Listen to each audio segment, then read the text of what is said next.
And with that, I think we get started. So welcome to our UC Berkeley virtual panel. So to start us off, this is going to be a 1-hour panel with a Q&A. If you have any questions at all, I would highly encourage you to make use of Zoom's Q&A function. Make sure to have any questions you may have, just send them into the Q&A. We have disabled the chat, so if you wish to communicate with us, that is the way to go. In addition, if you'd like more information, go ahead and send us an email over at tour@berkeley.edu or go on to visit.berkeley.edu. And now for some introductions. So I am going to be today's moderator. So I will be the one asking all the questions. And a little bit about myself. My name is Albert. My pronouns are he, him, and his. I am from right across the bay from Berkeley in San Francisco. That is where I am right now. I am a second year. I'm majoring in computer science and cognitive science, and I'm also involved in debate on campus. And now let me pass it off to our panelists for today. Hello, everyone. Welcome to our virtual visit. My name is Dina. My pronouns are she, her, hers. I am coming from to live from Delray Beach, Florida, all the way on the East Coast. I'm a sophomore. I'm an English major, and I got my journalism minor over the summer, which is from one of our graduate schools, which I can tell you more if you want to ask a question. I'm involved in the Daily California newspaper, the Songwriting Club, also involved in Greek life, and I'm also a Bear Talk blogger. Hi everyone, my name is Kalysta. I use she, her pronouns. I'm originally from Riverside, California, but I'm currently in Berkeley. I am a sophomore majoring in legal studies with minors in human rights and public policy. And for my involvement on campus, I am a member of Greek Life. I write for the Bear Talk blog, just like Dina. I was a part of the fall program for freshmen my first semester at Cal, and I'm also a member of the Cal American Civil Liberties Union. Hello, everyone. My name is Lisa. I use the pronoun she, her, hers. I'm coming to you live from Monte, California. That's near the Los Angeles area. I'm currently a sophomore majoring in sustainable environmental design, and I'm also planning to double minor in landscape architecture and city planning. I'm currently involved in REACH, which is the Asian and Pacific Islander Recruitment and Retention Center. They help reach out to Asian and Pacific Islanders in low-income areas in elementary schools and high schools to teach them more about different opportunities for higher education and other career paths as well. And I barely realized it's not on here, but I'm a guest blogger for the Bear Talk blog, which Dina and Kalysta are a part of. I just don't write as consistently as they do, and I am a UC ambassador. All right. And with that, let's get started. So our first question of the panel is going to be for Kalysta. So what are the different Cal housing options and can you choose your roommate? So we have several different options for housing. There's the different residence halls. There's the units 1, 2, and 3, which are all high rise and they're only a block or two from campus. And then there's also Foothill, which is closer to the north side of campus. A lot of engineering or chemistry students might like to be in Foothill because it's close to the College of Chemistry and College of Engineering. And there's also Stern Hall if you want an all-female residence hall, and Clark Kerr, which is the furthest from campus. That's where I lived last year. It's about a 10-15-minute walk from campus, but it has its own dining hall and it has a lot of nice outdoor area, a really cool feel. A lot of people like it. And for roommates, you can choose your roommates. I know a lot of people who came in and chose their roommates from meeting them on Instagram or on Facebook. I personally didn't choose my roommates. I got in off the wait list, so everyone pretty much already had their roommates, so I just went random. I would say that it works out either way. I wasn't best friends with my roommates, but we got along. So I was paired, they pair you based on like some preferences and stuff. And I think that I was paired pretty well with my roommates, but I know some people who chose their roommates and became best friends with them, some people who chose their roommates and didn't really get along with them, or who had random roommates and became best friends. So it definitely is all kind of up to chance whether you choose them or not. So I think both are good options. And most freshmen live on campus, but there's also off-campus apartments, Greek houses, continuing on campus housing for continuing students. So there's a bunch of different options, and you can choose your roommate if you want. And yeah. Awesome. Yeah, would definitely recommend choosing the dorms if you get the opportunity to. Great way to just firmly plant yourself in the college experience, just start you off, meet some great new people. I had a fun time myself, so I definitely support dorms. All right, so next question, number 2. Since Berkeley is in an urban area, how safe is it around campus? This one's for Dina. Yeah, definitely. And before I get into that, I also want to mention, so I lived in Unit 1 my freshman year, and so that's where I'm going to start with safety. I'm going to start from like the inside out. So inside your dorm room, you and only your roommates have a key to get in. I always felt safe inside my dorm room and basically in Berkeley because we had a lot of resources, which I'm going to tell you about now. So we have a thing called the 3-point checkpoint system. So the first point is before you enter your dorm, you have to scan your Cal 1 card. Every student gets a Cal ID, which has your picture on it. It also has a bunch of useful phone numbers on the back, like our University Police Department, UCPD, and different resources like Bear Walk, of which I'll get into in a little bit. So you scan outside the front of your dorm building, and then at night there is a guard there, which you also scan in again, and you check in guests at night. And then you have to scan to get into the stairwell or the elevator to get up to your room. I lived on the 7th floor, and I remember like that was always fun to walk up the steps sometimes. So always in the dorm is like the hub of safety. And then of course, when you go out, wherever you are in an urban area, there's always going to be some risk of danger, but that's just everywhere in an urban place. However, Berkeley knows this, and they want to make sure that you feel comfortable and you feel safe using the resources that they have. So we have blue light poles, which are scattered around campus. They're these big poles with the blue light on top, and you would press a button if you're feeling unsafe. Also, we have night shuttles, the Bear shuttle that comes and picks you up at night. If you're studying at the library one night and you don't want to walk even, you can track it on your phone and just hop on and get back to your dorm safely.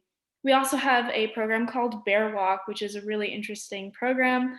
And this is one of the numbers that is on the back of your Cal 1 card. You can just call them up, say, I'm at Unit 2 and I want to get back to my dorm in Unit 1.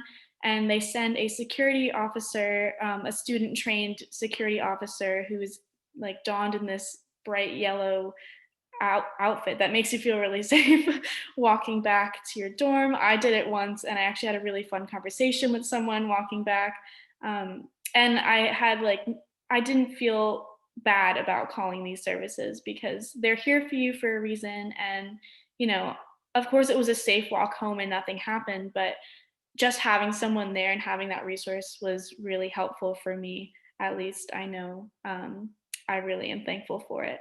Otherwise, basically, in urban areas, you should always, don't walk and look at your phone. But I've not had an issue in terms of safety. It's just something to always keep in mind when you're walking around in an urban area. Yeah, as someone who grew up in the city, just keep your wits about you. Keep your eyes open, look both ways before you cross the street, pretty standard stuff, I'd say. You should be fine. I haven't had anything bad happen to me either, so yeah. All right, so what has your experience been like learning over Zoom, and how did the transition go from in-person classes to online learning? And this one's for Lisa. So I believe last spring semester was when the whole COVID lockdown happened, and that's when we transitioned completely to online learning. And honestly, it was kind of hard as someone who's gone to public schools and very used to learning in such a traditional in class, in person, sit down, write it down, or type it now type of setting. So that transition to completely on was a little bit difficult, especially with just waking up and having to get yourself in the mood to be in class, because you're in your room, you're super comfortable, and you're like, this is supposed to be the place that I'm the most relaxed in, but now I have to do work. And that part was a little bit difficult, but I did manage to just set up a bunch of alarms to just remind me that I need to go to class, this is class time, and to focus. And just, really using my my daily planner to the max, writing everything down, exactly what I have to do for the day. It really helps for anyone who has a hard time sticking to schedule. And I would say one of the better parts of transitioning to online learning is just the access you have to your instructors or your GSIs or even to your peers, because a lot of times for office hours, I don't know, maybe it's just me and I'm a little like socially awkward when it comes to going into office hours. Sometimes you're like the only person there, and so you feel a little bit like anxious just meeting the professor or just meeting the GSI. And having this be online, I don't feel as intimidated, I guess, if I were to do it in person. So I feel like that's one of the better parts. It makes it easier for me as me to like just communicate what I'm confused about, and yeah, just really being able to talk to your professors and your GSIs. Yeah, I think that's pretty great. Just having online office hours, no need to walk all the way across campus to head to your local office hours. It takes a while. I mean, campus isn't huge, but it takes max maybe 15, 20 minutes to walk from one end to the other end.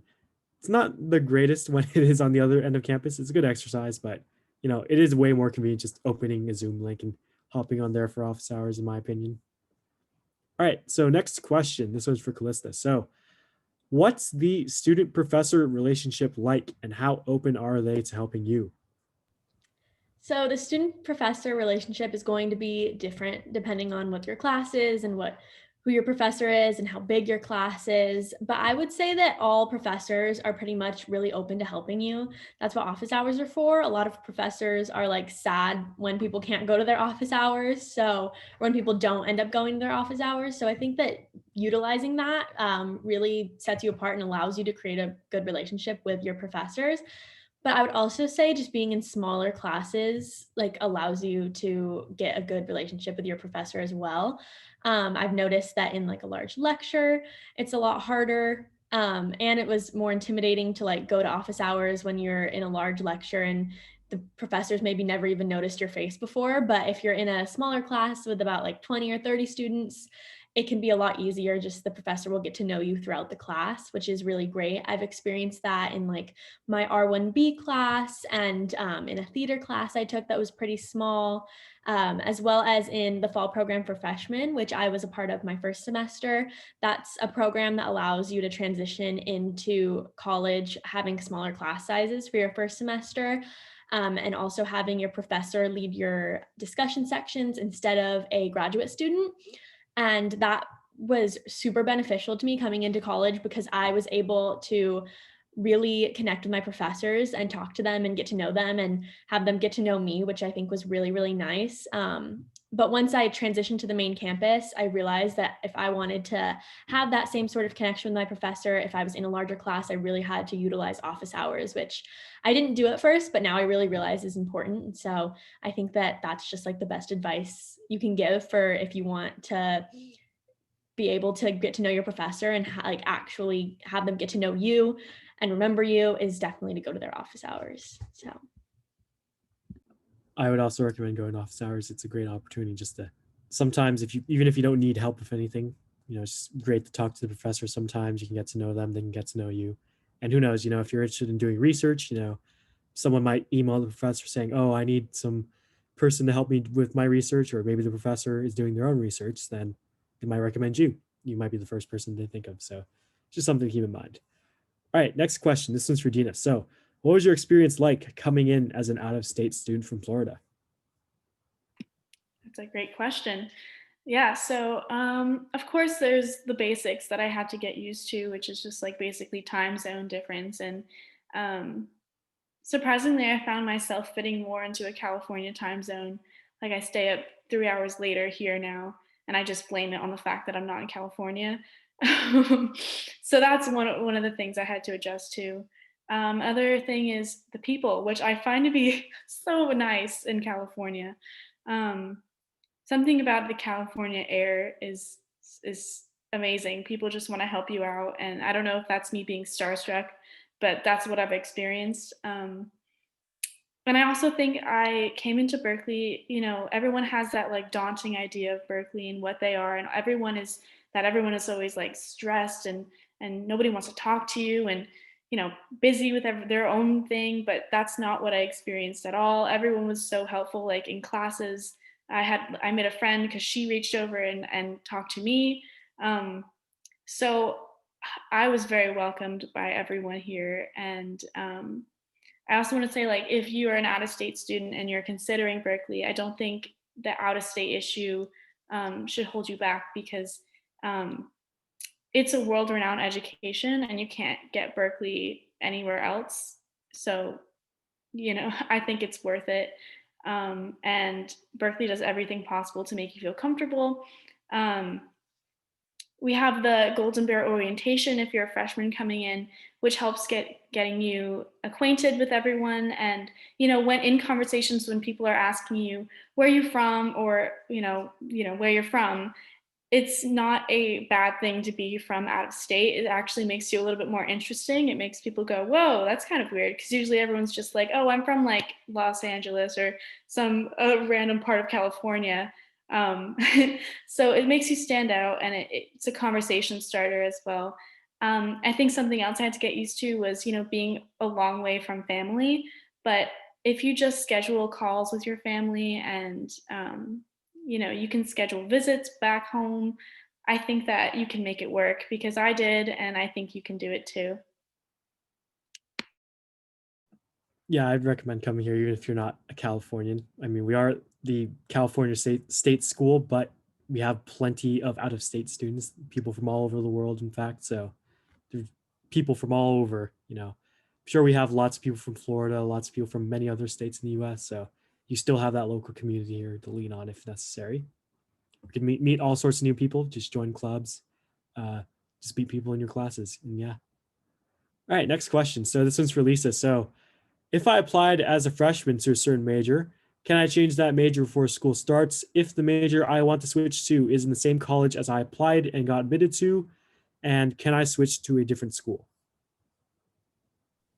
Yeah, so that's a really good question. If you're trying to switch majors within the same school, that's definitely a lot easier than switching out of to a different college. So we have 5 colleges: the Rouser College of Natural Resources, the College of Letters and Sciences, the College of Environmental Design, the College of Engineering, and the College of Chemistry.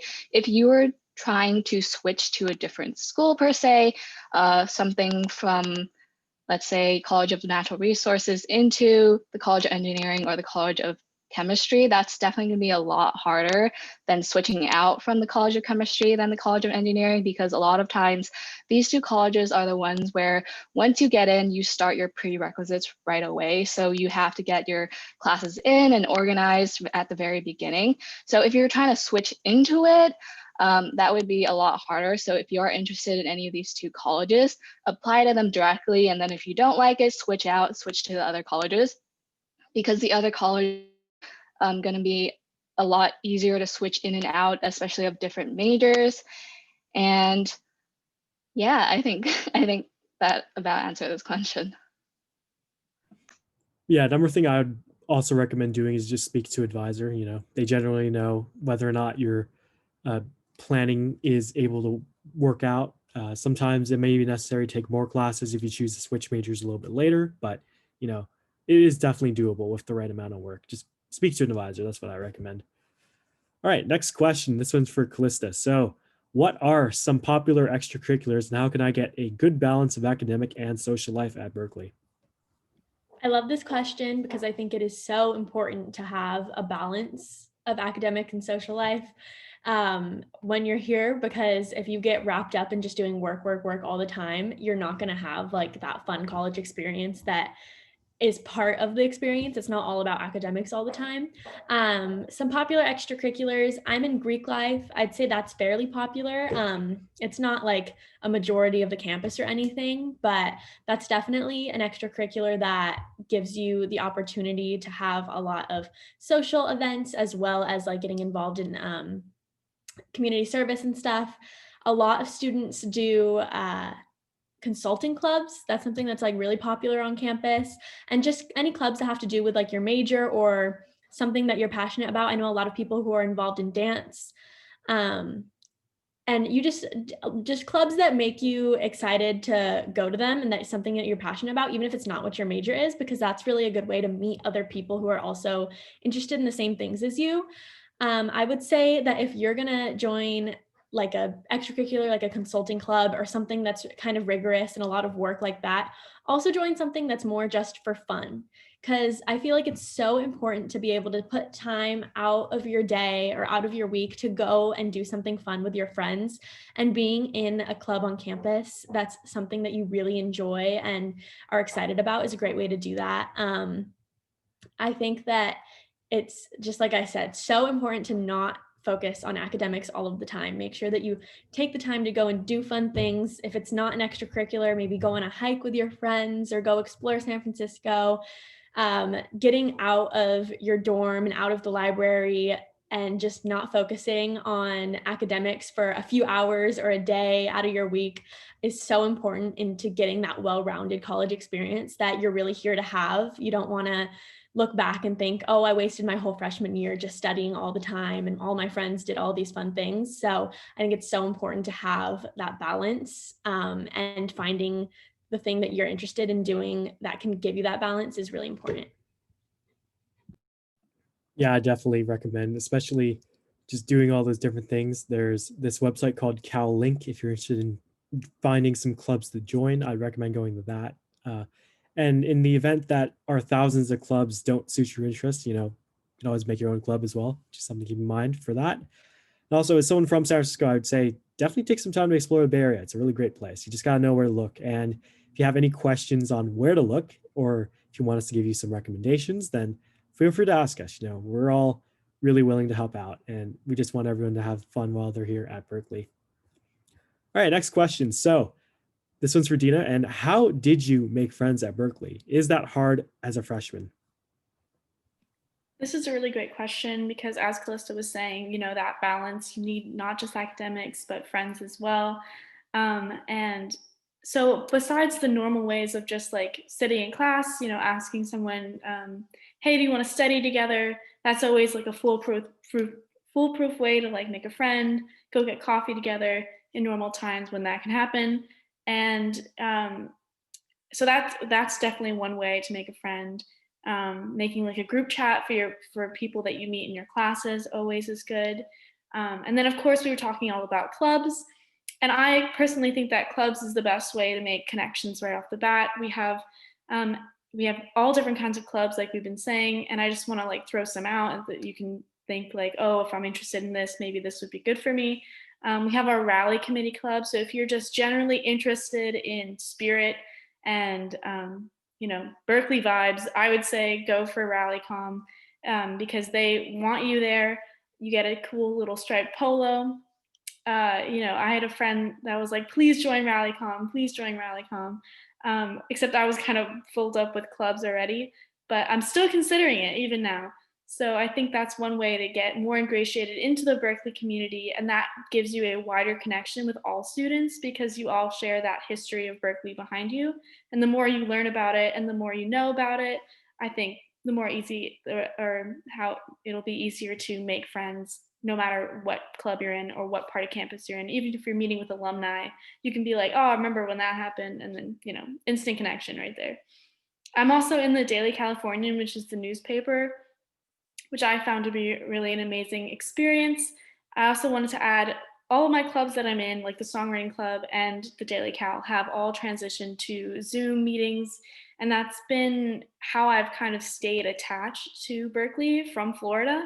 So I really have them to thank for me being so attached to Berkeley, even when I'm across the country.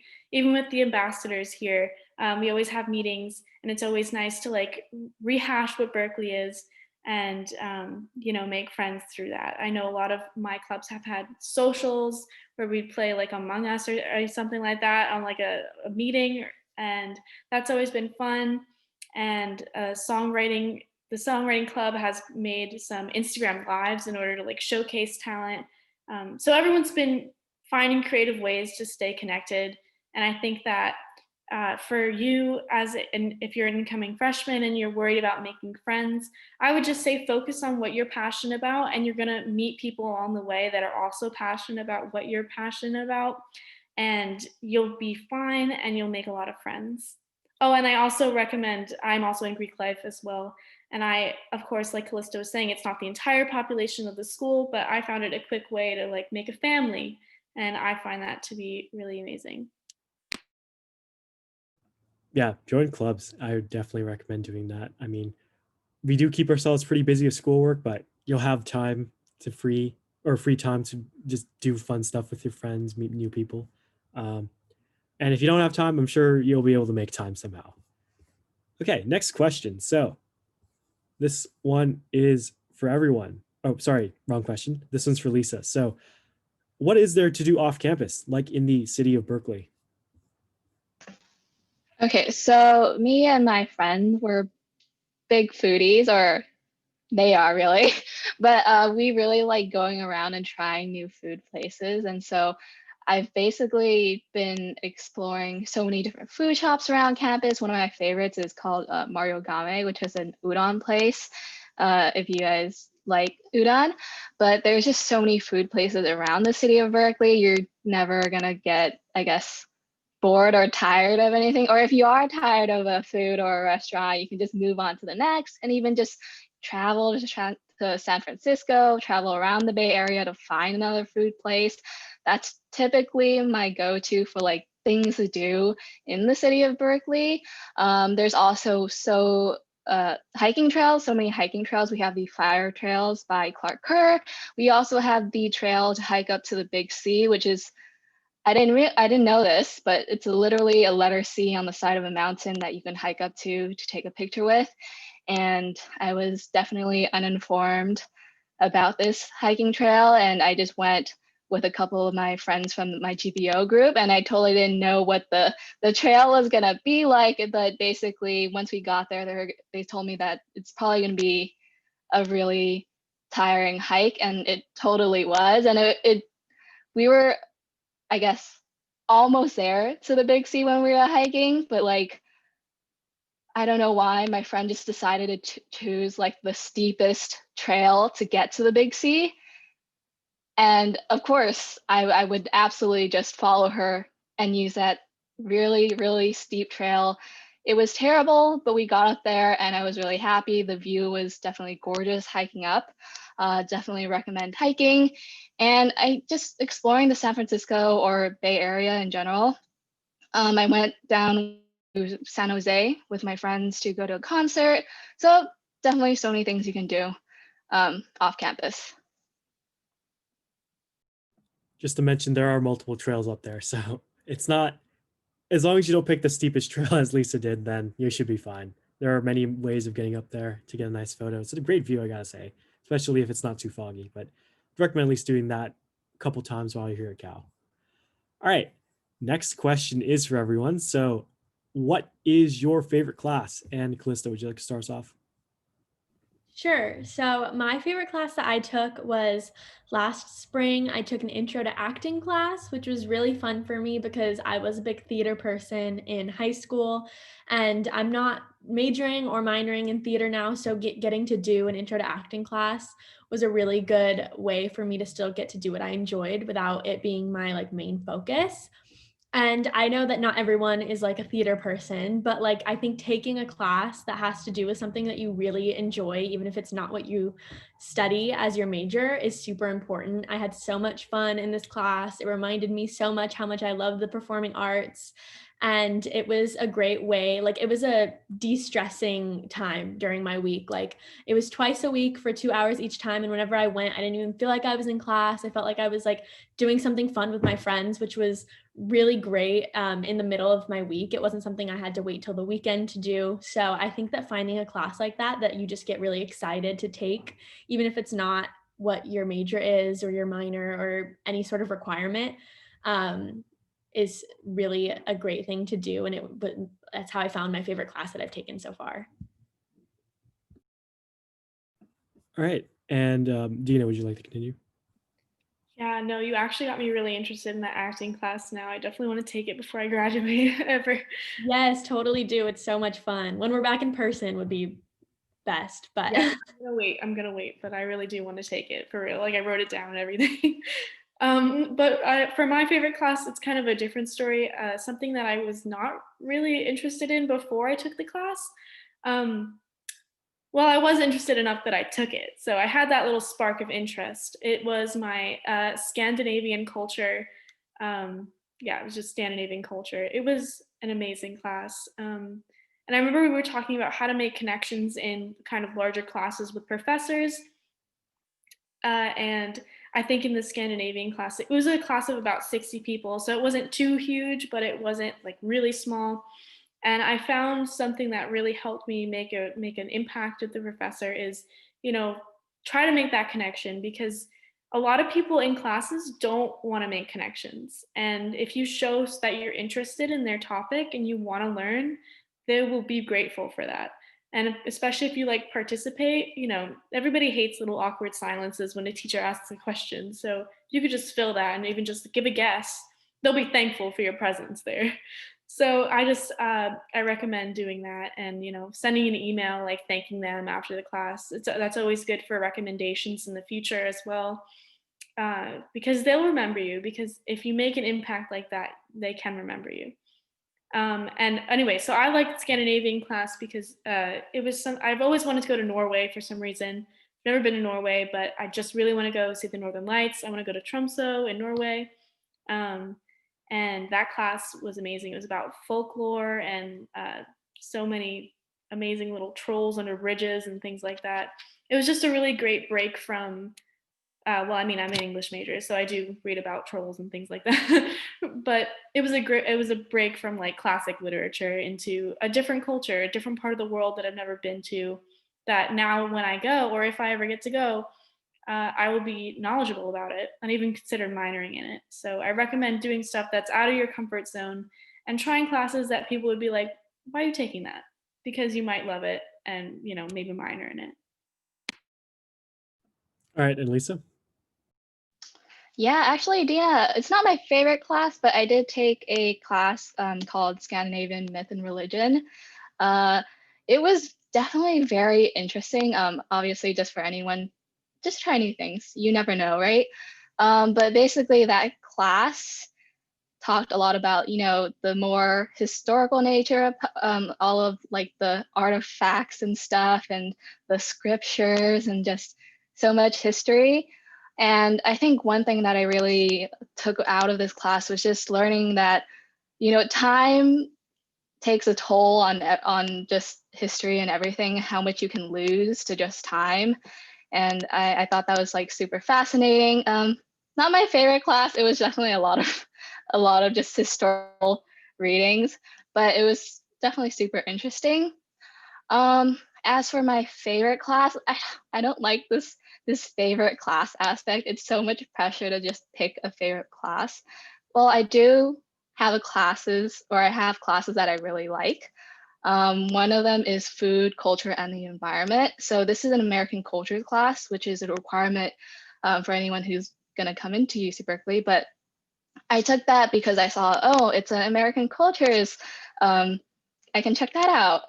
And so I took that class without knowing what exactly, you know, I was getting into, but, you know, food, I'm kind of a foodie, so might as well. And actually, it just became one of the most interesting classes I've ever taken so far. I mean, a lot of classes are interesting, but it definitely opened my eyes to a whole new world of food. And this class is actually completely online. Like it was originally an online course for the summer. So it was already made for like the online world of Zoom, except there were no live classes. It was just recorded lectures.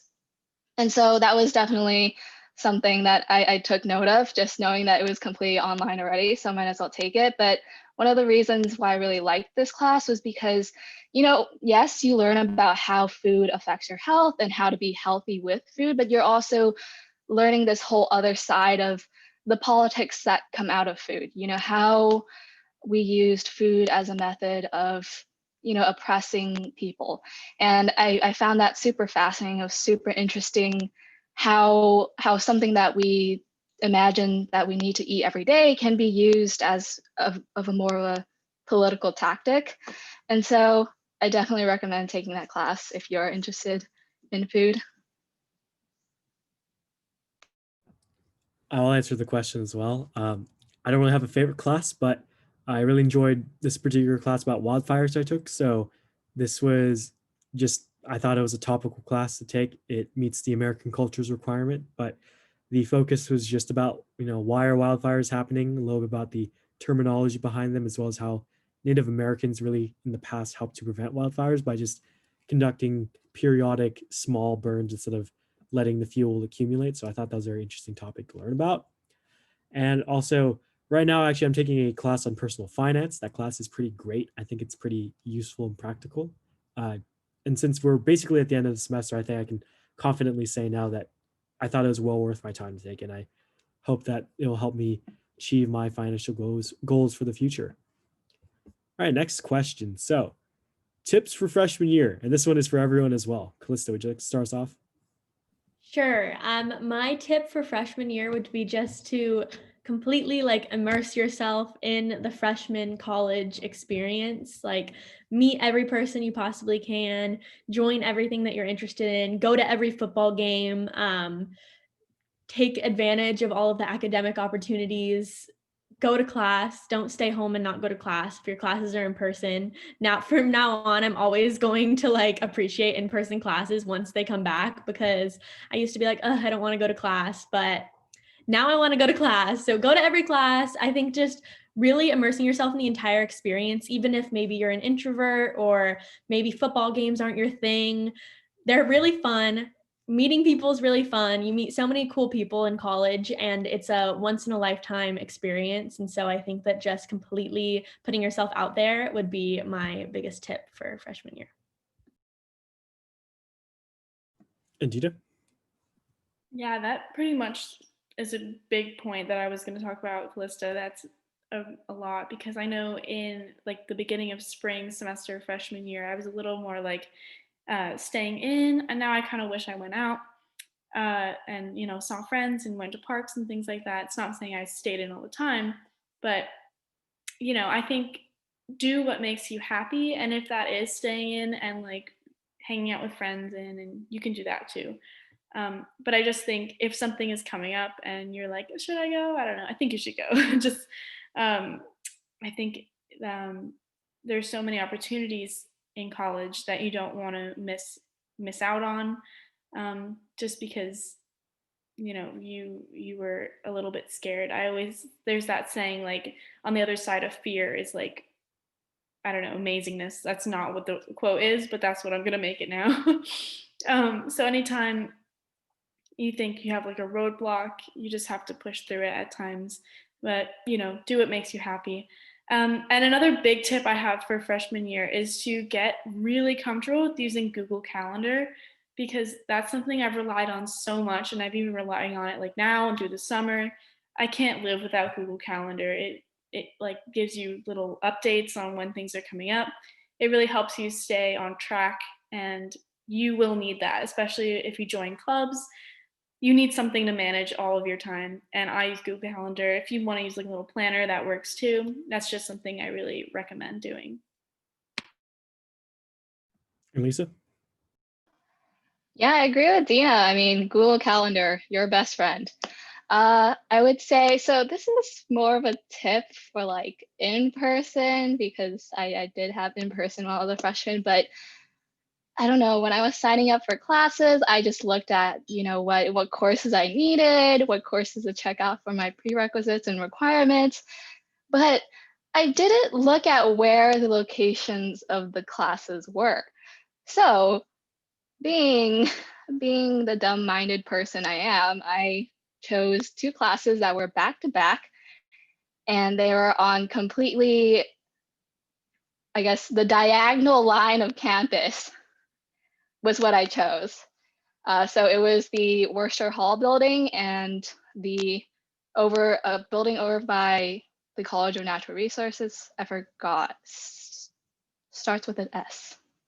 But I chose it on opposite sides, and I basically had to leave class early a few minutes just to be able to make in time for the other class, given that we do have Berkeley time, but I didn't think that Berkeley time was enough for me to walk all the way there.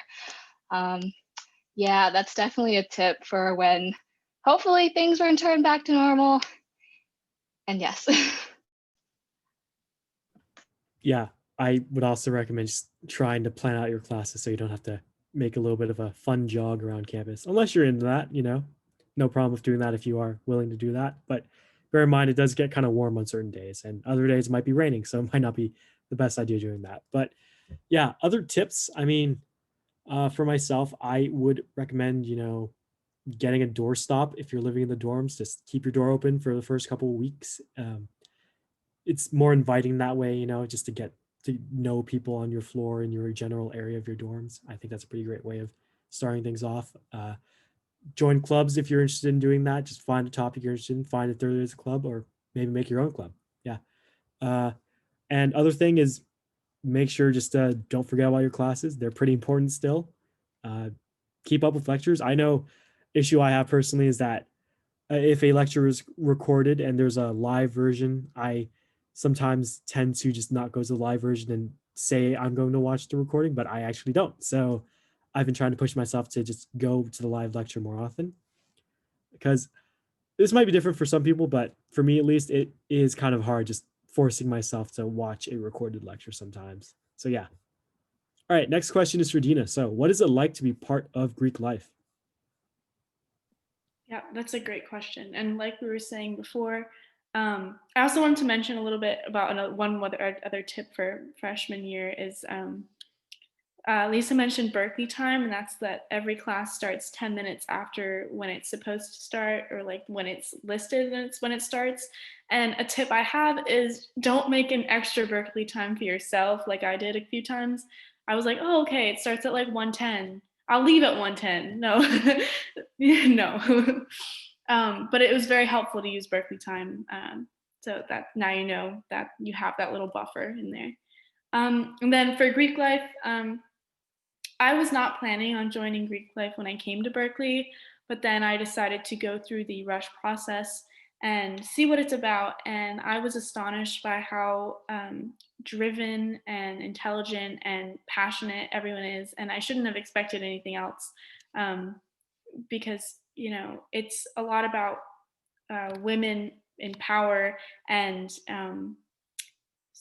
it's a great way to automatically make friends is one thing. And there are many sororities. You can see where you find or sororities and frats where you can find your fit. We also have just like pre-law frats and pre-med frats. So it's not just, they call it the social frats, but we also focus on philanthropy, and each sorority or fraternity has their own philanthropy. And you can also live in the Greek system, which is great if you're looking for a nice housing system with food and being involved most of the time in sororities. And another great thing about Greek life is you can find positions of power inside of the Greek system. Like you can be vice president of risk, vice president of finance. And that's really something that's great on your resume, and also great in experience in running a large body of people. I know a lot of people make great connections through the sororities. I know my big had an internship with NPR, and me being like a journalist person, I'm like, oh my gosh, how did you do that? Please let me know. So I find it a great way to not only make connections and make friends, but being a part of an extra community, like another layer on top of the Berkeley community that just gives you a little more attention to yourself and like a little more personal attention to you. Yeah, I definitely agree. Greek life is something to check out if you think you'd be interested in doing it. I personally don't do it, but a lot of people do, and I think it's a great way of meeting people. All right, so next question is from one of our viewers. So this is from Addison. This one's for Kalysta. So I have heard that the dorms are separated by students and student athletes. Is this true? And if so, how do you connect and bring everyone together? Yeah, so that's not really true. Student athletes are put into certain dorms based on the location of where they practice and stuff. So, like basketball students are in Blackwell, and I know that all the rowing students are in Clark Kerr, and other sports also. A lot of them are in Clark Kerr, but they're not separated. So I was in a suite in Clark Kerr last year, and one of the girls was randomly placed into my suite, and she was on the rowing team. So all of like the rowing girls will be in Clark Kerr, but they're not all like segregated by themselves. So you're still integrated with the student athletes. Just maybe if you're like in unit 1, I don't know if any athletes are in unit 1. So maybe you won't have any official athletes in your dorm if you're in unit 1 or if you're in Stern.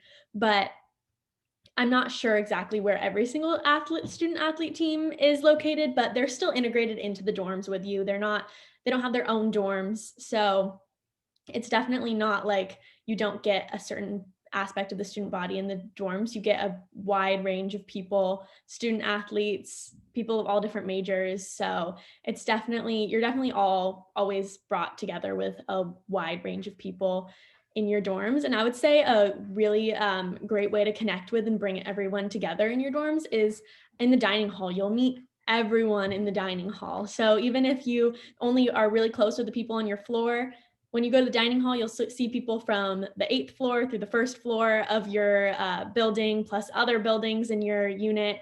So that's definitely, I feel like, a way that people will meet each other, even if they don't live directly next to each other, is in the dining hall.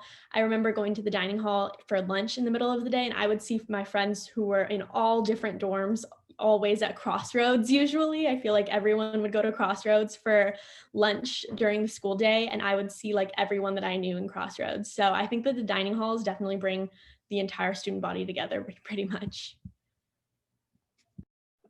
As someone who lived in Unit 1, my neighbor was actually a member of the men's soccer team, so I can confirm that there are athletes. Oh.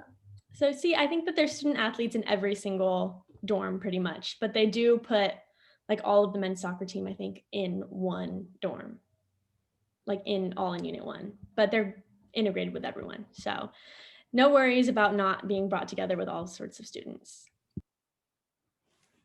All right, next question. So this one is for Lisa, and I'm sure you'll like this question. What is the food like, and what is the best food in Berkeley? Okay, good question. You know what's funny though? A lot of people say that, or when I got to Berkeley, a lot of people tend to say that don't go for dining hall food, but everything else is good. Just anything that's not dining hall food is good, which I would say I somewhat agree with. I think that the dining hall food is just it's it's edible. Like I eat it. I would eat it. It's not, you know, the best food, but it's okay. As for the what's the food like, any ethnic restaurants are always super, super good in Berkeley. I don't know why, they're just super good. But I would say I would go for the restaurant that I mentioned earlier called Marugame, the udon place. That is what I think is the best food in Berkeley. I don't know if Albert or anyone else has another opinion on what the best food is, but that's my personal favorite. Yeah, I personally have been to Margame several times. I'd say it probably is my favorite based off the amount of times I've been there, but there are also plenty of places I'm still waiting to try, hopefully once everything starts opening up again and I'm actually back in Berkeley. But yeah, there's so many different options. And honestly, I feel like even if I'm there for a full 4 years, probably won't be able to find all of them, but I'm not too far. So yeah, I think I'll have enough time to eventually one day explore most of the top options at least. But there's just so many different options that it's really hard to narrow it down to a favorite one. But yeah, I think no matter where you go in Berkeley, you'll be able to find good food. And also, dining hall does have good desserts. I will give them that. Fresh blondies, chocolate chip cookies, those are all good. Also, a lot of, I'd say personally, my opinion, dining hall food is fine. Sometimes it's really great. Sometimes it's kind of meh, but there's always different options available in the dining hall. So you don't have that one option. You have many different options for food. All Yeah, right. I want to add also that my friend who has a lot of food allergies, like gluten allergies, she was able to eat in the dining halls. So there's a lot of different like sections, and they like to keep things clean and separate. So she was able to eat there, and I think that's a really great feat for them to, be able to feed someone with so many food allergies, and they have to be really afraid of like giving her things. And but they did a great job like the whole year. And also those blondies are so amazing. Everyone would like rush to get the blondies. Oh, so good. And I also want to shout out Cupcake and best cupcakes I've ever had in my life are in Berkeley Telegraph. Okay, thank you. All right. So to move on to our final question for the day, why Berkeley? What made you apply to this specific school and ultimately choose to come here for the next 4 years? Dina, would you like to start us off? Yeah, sure. So as I said before, I'm an out-of-state student. I am from Florida. And so for my Berkeley story, I'm going to start off by saying like my mom, when we were looking at different colleges and where to go, she was basically saying, you can go anywhere in the US that's not California because that's too far. And of course, I ended up here. So I feel bad, but she's good with it. She visited on Cal Day with me, and we kind of both fell in love with the campus because it was spring. There was like cherry blossoms blooming. Everyone looked so like dedicated, and someone like they had a job to do. And I originally wanted to go to school in New York, and so as seeing everyone looking so dedicated and like having places to go, I found aspects of both New York and Florida in California, and also its own California spice in there too. Like with everyone is just so friendly. Um, so so yeah, that's so Berkeley, like Cal Day was this thing that really got me. Um, seeing Oski as our mascot, I fell in love with Oski right off the bat. He's such a cute guy. You have to look up a picture of him if you haven't seen him. We love him. Um, and the reason why I know that my choice is correct with Berkeley is that every day when I was on campus and I was walking around and seeing people tabling on Sproul for causes that they're passionate about or clubs that they're really interested in, it's so evident that you could see people were passionate because they felt the internal drive to be passionate. They wanted to make a change in the world. Um, they weren't just doing it for show. And I know a lot of people, especially like in high schools, would do things just to put on their resumes. And seeing people at Berkeley being so dedicated to anything that they're interested in, I feel like the culmination of everyone working so hard has to be a better world. It has to be. All right. And Kalysta? So when I was in high school and I was looking at colleges, Berkeley always seemed like the dream one. I am from Southern California, and I always knew I wanted to stay in California. I knew I wanted to go to a public school because of the expenses. And Berkeley was like the dream school for me, but I ended up getting waitlisted. And so when I was waitlisted, I just pretended like I did not even care. I committed to a different school, and I was like, I don't even like Berkeley that much. Like, even if I get off the wait list, I probably won't even switch. But as soon as I got off the wait list, I literally committed that same night because I was so excited, and that whole dream school mentality came back to me, and I was just so excited. And something that's always really drawn me to Berkeley is not only the amazing Bay Area. I really wanted to get out of Southern California and see something new, but also the culture of Berkeley being so passionate about social justice and the historic like protests that have gone on here are all things that I'm really passionate about, and that really drew my eye to Berkeley when I was first looking at schools. And that's something that I still am so proud of today, being a Berkeley student, having been on campus and walking out of a class and seeing students protesting for something that they believe in. I think is just the most inspiring and amazing thing. And it makes me so proud to be a Berkeley student. And I love it here. I love the people that I meet. I love the Bay Area. I really feel like there's no better place for me. And it makes me so happy that I wasn't stubborn about being waitlisted, and that I stuck to myself and what I knew that I wanted to do. And I came here because I'm just so proud to be a Golden Bear. All right. And Lisa? Yeah, so I think in high school, I wasn't really sure what I wanted to do. Like I just had no idea, but I did have sort of like thoughts and ideas. I wanted to, work in the fight against climate change, but I wasn't really sure how. And so for a long time, I really thought I was going to become an engineer, specifically a civil engineer. But I don't know, something in my gut like didn't feel right with I couldn't picture myself being an engineer. And so by the time that, college search research came around senior year and stuff, I started looking into all of the different colleges in California, and I was looking into UC Berkeley because, of course, why not? And so I was looking through all of the majors, and I came across this one major, sustainable environmental design. I know it's a mouthful, but I don't know. I read up on it, and I kind of fell in love with the major, and I realized that, this is what I wanted to do. And this is what I wanted to learn more about.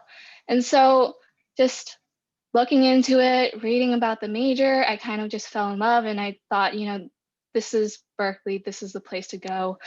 And, with this major title, it's definitely kind of scary. It's new. I think it's only been around for like 4 or 5 years.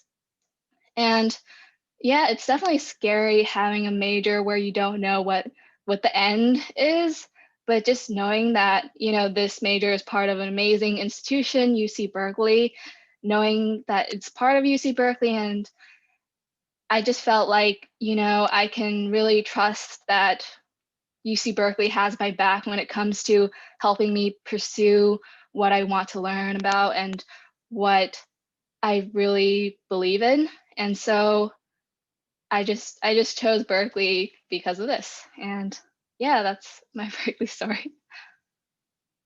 All right. Thank you all so very much for sharing Berkeley stories. I really hope that everyone joining us today will eventually get the chance to tell their own Berkeley story in some way, shape, or form. Before we officially end off, just wanted to share a couple quick resources for staying in touch with us. So first off, make sure to follow us on social media at Visit UC Berkeley. If you have any more questions at all, please send an email over to tour@berkeley.edu and a student ambassador will get back to you with the answer to your question. If you're interested in hearing more student experiences and perspectives, go ahead and check out the Bear Talk blog at beartalk.berkeley.edu. Also, there are different recorded virtual panels available on our YouTube channel at Visit UC Berkeley if you'd like to go ahead and check those out. If you're interested in hearing how Berkeley is responding to COVID-19, go ahead and check out coronavirus.berkeley.edu. Also, we are celebrating 150 years of women on campus. Go ahead and check that at 150w.berkeley.edu. Come and join us on the celebration. If you're interested in getting an admissions presentation, since that is coming up, go ahead and check out that at admissions.berkeley.edu/visit.